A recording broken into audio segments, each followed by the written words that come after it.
true. Springfield. Which one's MO? Missouri, is it? What is it? MO. Missouri. Missouri. Dutch, thanks for taking my question. It's a quick two-part question. Number one, while you were wrestling, what match did you say to yourself, wow, I got a little too bloody for my own good? We'll stick with that one for now. So the match that you bled more than any other. I think it was like by accident. I was in this match and I just bled too much. And from that point on, listen, I'm gonna use this word. I'm a pussy.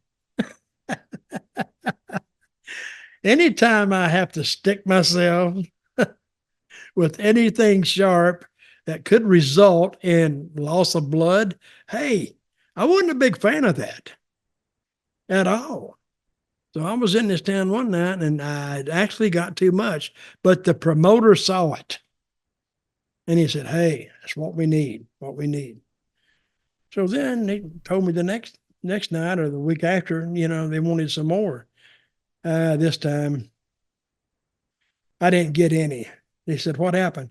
I said, oh, I lost it. Said, you lost what? The blade? I said, yeah, it's out there in the ring somewhere. I don't know where. But I just didn't want to get it. So finally, I would get some sometime. Here, I have actually gotten more blood shaving sometimes than I got in the ring. Yeah, I wasn't a big fan of that because I thought I've seen guys that do it. Oh, it's friggin' brutal.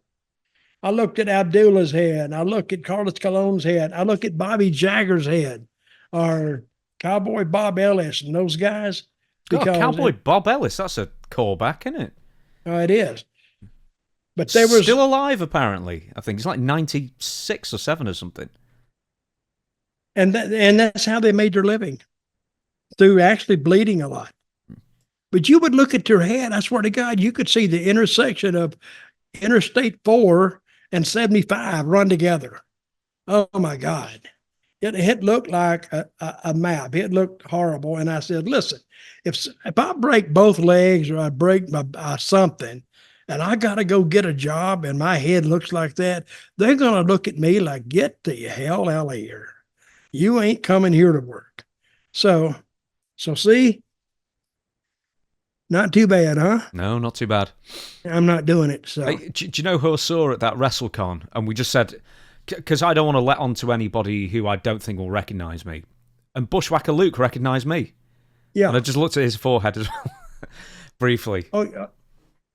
But yeah, it's a roadmap, right? Yeah, he's got a bit of a roadmap. Just when it went a bit wrong for you, right? So why did it go wrong? Did he just catch the vein and that was it, or did he go too deep? Or yeah, I went too deep. I didn't know what. Nobody showed me what to do.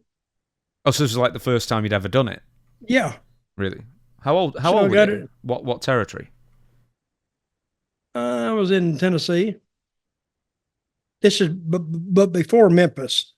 Oh, so this was Goulas times. This was Goulas. Right. And Goulas had Memphis, so I was making Memphis, and I was making those towns, but I didn't much care for it, so I kind of stopped it. No, no, sorry. What is your next question about? Well, it says what match or who's the opponent when you looked across the ring and said, wow, he is way too bloody to continue. So what was the match, the absolute bloodiest someone got that you thought they would die? I've been in several matches like that. But I like them really bloody. You know why? And you can take their blood. Yeah. Oh my God. And you go back to the dressing room most. Oh, that's what I like, man. What I like, buddy. No, but I've been in the ring with some real kings of the juice. Probably Carlos Colon. He'd almost bleed not every night, but every weekend. He'd bleed every weekend. and a lot, because he had a lot of matches with Abdullah. So, and then Abdullah, he's another one. Just bleed like a stuck pig. Jaggers. Oh, Jaggers bleed like hell. All over the place. And Cowboy Bob Ellis, you know, Terry Funk. Oh. And even my old buddy, old Ric Flair, he'd get it sometimes. Yep. Blonde hair, great for it. And there's been a lot of them, and that's how they made their living.